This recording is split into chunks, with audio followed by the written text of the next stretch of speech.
करने का तो से नाता है गुजरिया, संग करने का तो से नाता है गुजरिया। ये गए जो शहर दिन जाएगा गुजर, गाड़ी हाँ कर दे हाँ करने दे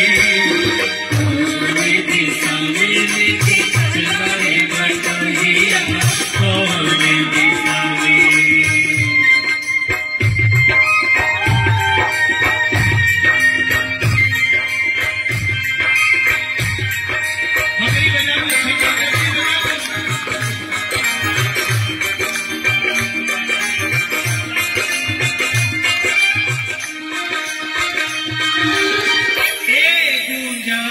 उस दिन तोरी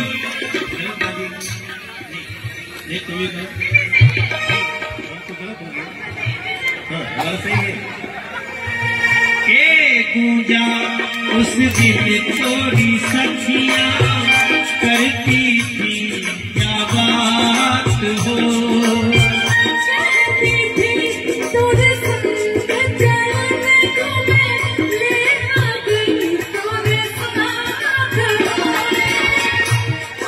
अरे साथ अधूरा तब तक जब तक। देखिए ये बहुत अच्छी लाइन आ गई। मैथिली संस्कृति, बिहार की संस्कृति क्या कहती है? साथ अधूरा तब तक है, साथ अधूरा तब तक जब। बैठो, कहाँ जा रहे हैं? अब 10 मिनट बाद साथी चलेंगे। दीदी बैठो। साथ अधूरा तब तक जब तक पूरे न हो तेरे साथ हो।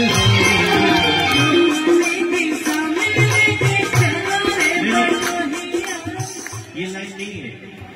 अब ही तो हमारी है बारी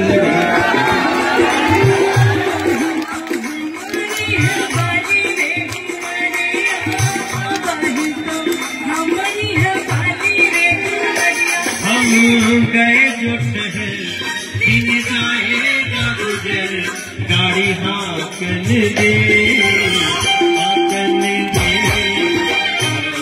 दिशा में चला रे बटोहिया